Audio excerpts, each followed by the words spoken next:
Hello दोस्तों, welcome to my channel जी के एजुकार्ड channel में आप सबका एक बार फिर से हार्दिक स्वागत है। दोस्तों, ये मेरी इतिहास सीरीज की मुगल साम्राज्य की सीरीज चल रही है, जिसमें अभी तक हमने बाबर के बारे में, हुमायूं के बारे में और अकबर के बारे में पढ़ चुके हैं। उनके द्वारा क्या इंपॉर्टेंट कार्य किए गए थे, कौन से प्रमुख युद्ध लड़े गए थे, क्या क्या उपाधि उनके द्वारा दी गई थी और उनके समय पर कौन कौन महान पुरुष हुए हैं, या फिर एक प्रकार से मान सकते हैं अकबर के 9 रत्न हुए हैं। वो सब इम्पोर्टेंट है, वो सब आप याद रख सकते हैं। अगर आपने वो वीडियो नहीं देखी है तो उनका लिंक आपको डिस्क्रिप्शन में मिल जाएगा, आप वहाँ जाकर भी देख सकते हैं। तो आज हम शुरू करते हैं जहांगीर के बारे में, उसके बाद हम कवर करेंगे शाहजहां के बारे में। तो चलिए दोस्तों, शुरू करते हैं।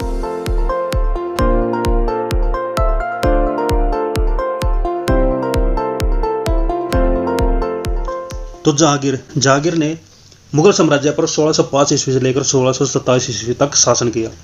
बाबर ने 1526 से लेकर 1530 ईस्वी तक, हुमायूं ने 1530 से लेकर 1555 ईस्वी तक, अकबर ने 1555 से लेकर 1605 ईस्वी तक मुगल साम्राज्य पर शासन किया था।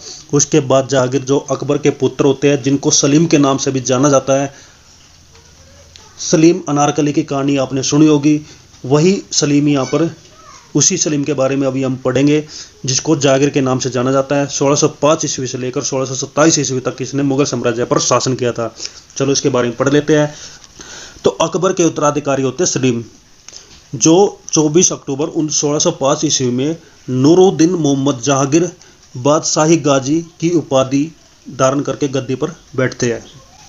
तो जहांगीर का पूरा नाम होता है नूरुद्दीन मोहम्मद जहांगीर। जहांगीर का जन्म 30 अगस्त 1569 ईस्वी में हुआ था, यानी कि हल्दी घाटी के युद्ध से पहले इनका जन्म हो चुका था।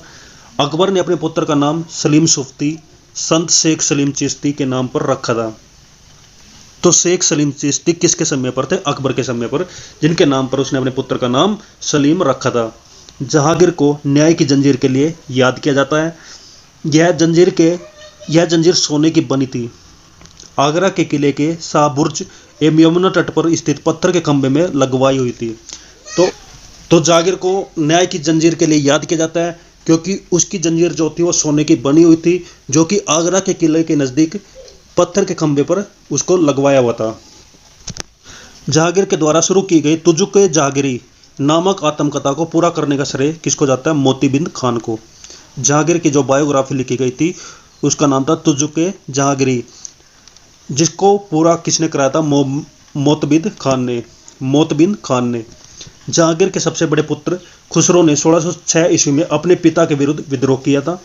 खुसरो और जहांगीर की सेना के बीच में युद्ध जालंधर के निकट बैरावल नामक स्थान पर हुआ था। खुसरो को पकड़कर कैद में डाल दिया था। तो खुसरो किसके पुत्र थे? जहांगीर के पुत्र थे। 1605 ईस्वी में जहांगीर मुगल साम्राज्य की राजगद्दी पर बैठते हैं और 1606 ईस्वी में ही उसके पुत्र उसके खिलाफ विद्रोह कर देते हैं। इसमें जहांगीर युद्ध के मैदान में खुसरो को हरा देते हैं और उसको हराकर जेल में पकड़कर डाल देते हैं। खुसरो की सहायता देने के कारण जहांगीर ने सिखों के 5वें गुरु अर्जुन देव को फांसी दिलवा दी थी। इंपॉर्टेंट है, सिखों के 5वें गुरु थे अर्जुन देव। अर्जुन देव ने खुसरो और जहांगीर के युद्ध के बीच में खुसरो की सहायता की थी, इसलिए अर्जुन देव पहले खुसरो को पकड़कर जेल में डाल देते हैं, फिर सिखों के 5वें गुरु अर्जुन देव को पकड़कर उसको फांसी दिलवा देते हैं। खुसरो के गुरु थे गोइंदवाल। खुसरो के गुरु कौन थे? गोइंदवाल। नेक्स्ट है, अहमदनगर के वजीर मलिक अंबर के विरुद्ध सफलता से खुश होकर जहांगीर ने खुर्रम को शाहजहां की उपाधि प्रदान की थी। तो मलिक अंबर के विरुद्ध युद्ध में जीत के कारण खुर्रम खां को शाहजहां की उपाधि किसने दी थी? जहांगीर ने। 1622 ईस्वी में कंधार मुगलों के हाथ से निकल जाता है। शाह अब्बास ने इस पर अधिकार कर लिया था। नेक्स्ट आ जाता है नूरजहां, जो कि काफ़ी इंपॉर्टेंट है। नूरजहां के बारे में यहाँ पर बताया हुआ है। नूरजहां जो कि जहांगीर की पत्नी थी। ईरान निवासी मिर्जा गयास बेग की पुत्री थी नूरजहां। नूरजहां का वास्तविक नाम था मेहरून निसा। 1594 ईस्वी में नूरजहां का विवाह अली कुली बेग से संपन्न हुआ। तो नूरजहां का विवाह पहले किससे हुआ था? अली कुली बेग से। जहांगीर ने एक शेर मारने के कारण अली कुली बेग को शेर खां की उपाधि दी थी। 7 ईस्वी में शेर अफगान की मृत्यु के बाद, अली कुली बेग की मृत्यु के बाद मेहरुनिसा, जो कि नूरजहां का नाम था, अकबर की विधवा पत्नी थी सलीमा बेगम, उसकी सेवा में नियुक्त कर दिया जाता है। ध्यान से सुनिए। नूरजहाँ के पति का नाम था अली कुल बेग। एक युद्ध के दौरान उसकी मृत्यु हो जाती है तो नूरजहाँ को अकबर की विधवा पत्नी होती है सलीमा बेगम, उसकी सेवा में नियुक्त कर दिया जाता है। सर्वप्रथम जहांगीर ने नवरोज त्योहार के अवसर पर मेहरुन्निसा को देखा था और उसके सौंदर्य पर मुग्ध होकर जहांगीर ने मई 1611 ईस्वी में नूरजहाँ से शादी कर ली थी और विवाह के बाद जो है जहांगीर ने उसे नूर महल एवं नूरजहाँ की उपाधि प्रदान की थी। तो नूर महल और नूरजहाँ की उपाधि किसको दी गई थी? नूरजहाँ को। और नूरजहाँ के सम्मान में जहांगीर ने 7 चांदी के सिक्के चलवाए थे। तो यह था नूरजहाँ के बारे में जो जहांगीर की पत्नी थी। जहांगीर ने गियास बेग को शाही दीवान बनाया था और इतमाद उद दौला की उपाधि उसको दी थी।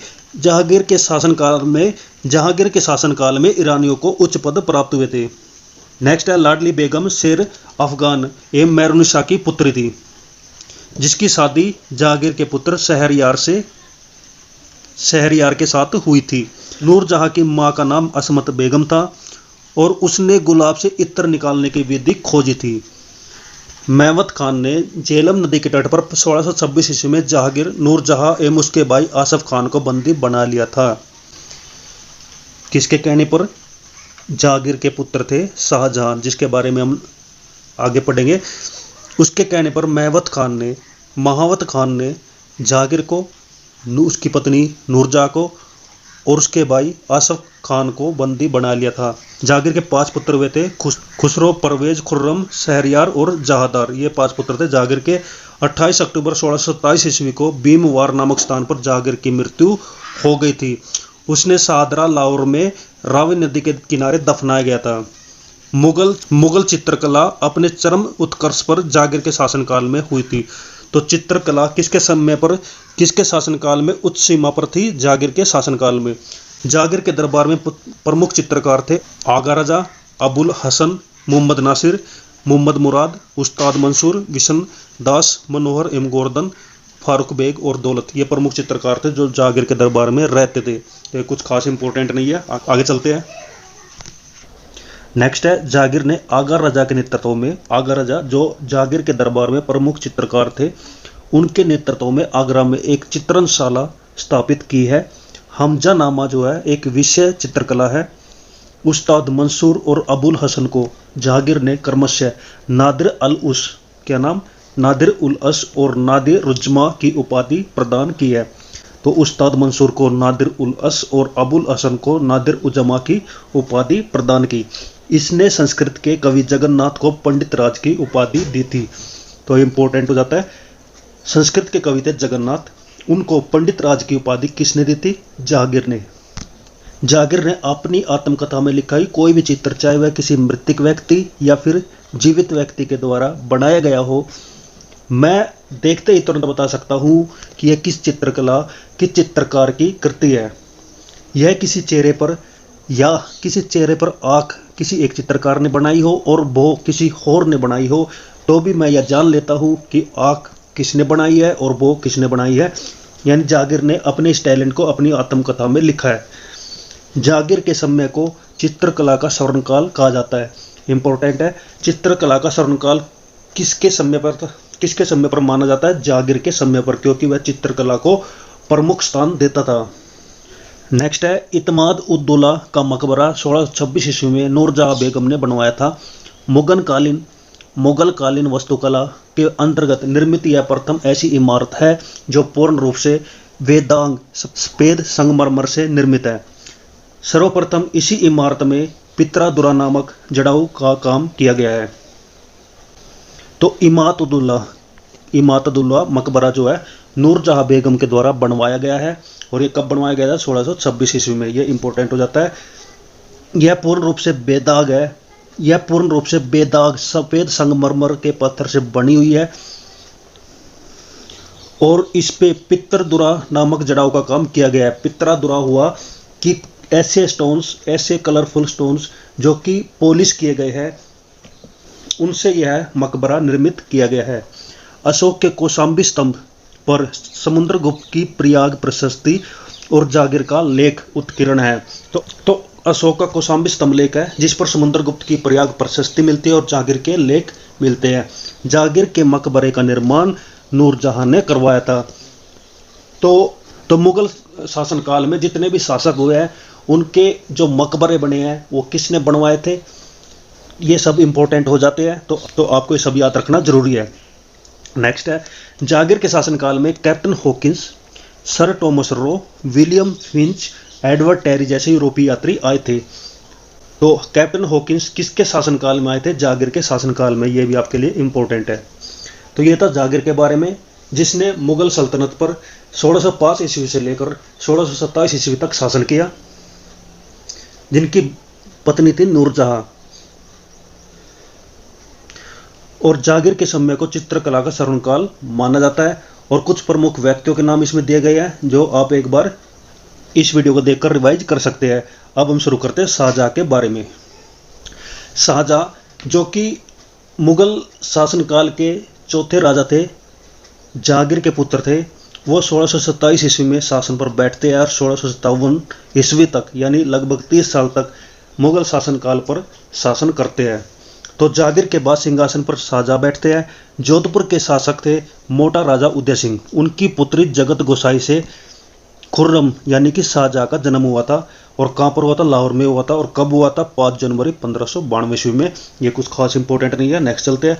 1612 ईस्वी में खुर्रम का विवाह आसफ खान की पुत्री अर्जुमंद बानो बेगम से हुआ था, जिसे शाहजहां ने मलिका ए जमानी की उपाधि प्रदान की थी। 7 जून 1631 ईस्वी में प्रसव पीड़ा के कारण उनकी मृत्यु हो गई। 4 फरवरी 1628 ईस्वी में शाहजहां आगरा में अबुल मुजफ्फर शहाबुद्दीन मोहम्मद साहिब किरण ए सानी की उपाधि प्राप्त कर सिंहासन पर बैठे थे। तो मुगल काल में जितने भी शासक हुए उसने की कोई ना कोई उपाधि धारण की और तब वे सिंहासन पर बैठे थे या सिंहासन पर बैठकर अलग से अपनी कोई उपाधि धारण की थी। तो ये कुछ नहीं पूछे जाते। नेक्स्ट चलते हैं। शाहजहां ने आसफ खान को वजीर पद और महावत खान को खान की उपाधि प्रदान की थी। नेक्स्ट है, इसने नूरजहां को 2 लाख रुपए प्रति वर्ष। नूरजहां कौन थी?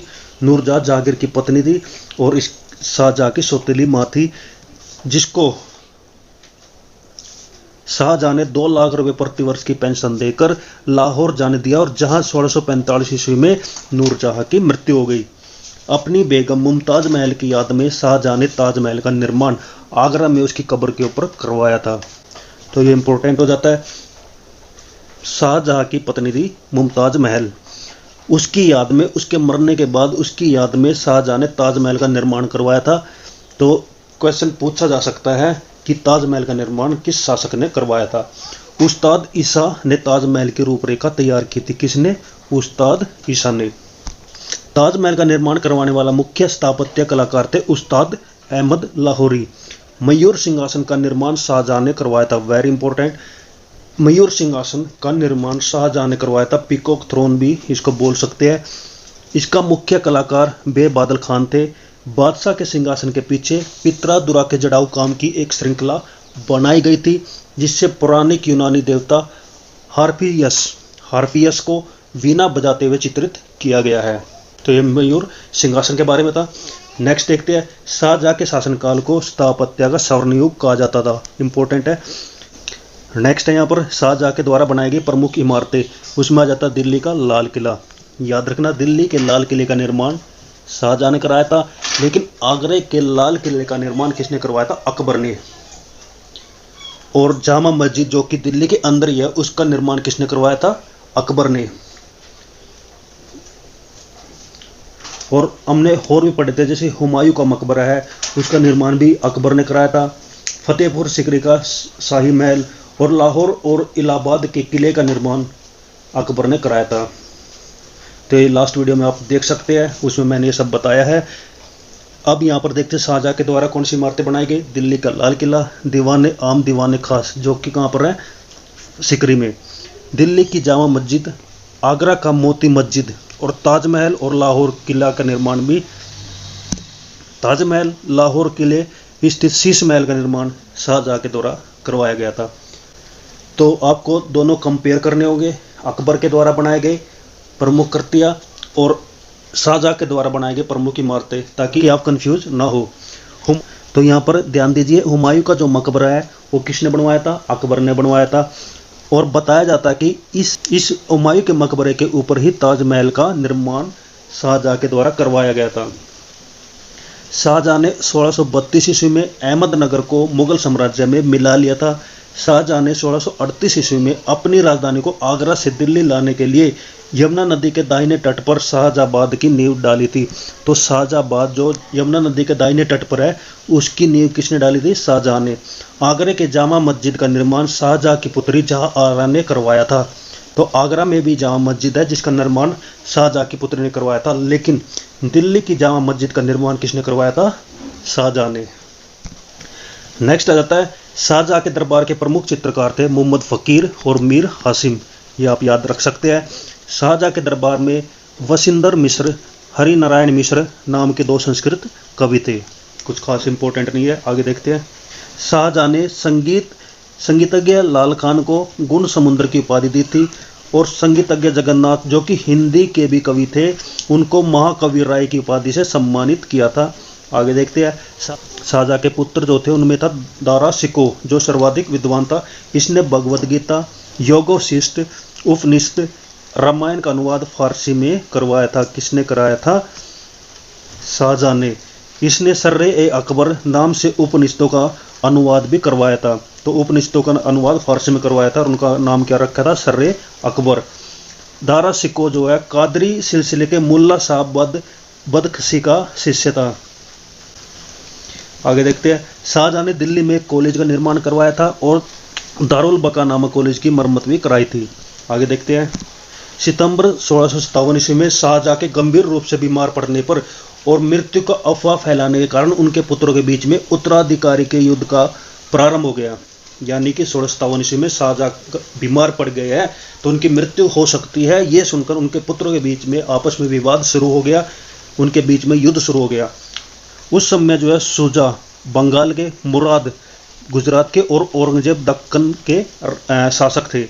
तो ये उनके पुत्र जो अलग अलग प्रांत में शासन थे। उनको जैसे पता चला कि दिल्ली में उनके पिताजी बीमार हो गए हैं, मर सकते हैं, तो इसलिए उन्होंने दिल्ली की सत्ता हथियाने के लिए एक दूसरे पर अटैक करना शुरू कर दिया। 15 अप्रैल 1658 ईस्वी में दारा और औरंगजेब के बीच धर्मत का युद्ध हुआ और इस युद्ध में दारा की पराजय हुई, क्योंकि औरंगजेब के बारे में तो आप जानते ही है, वो काफ़ी क्रूर शासक थे और शाहजहां के बाद ही वो ही राजगद्दी पर बैठते हैं, इसलिए वो अपने बाकी भाइयों को युद्ध के मैदान में हरा देते हैं।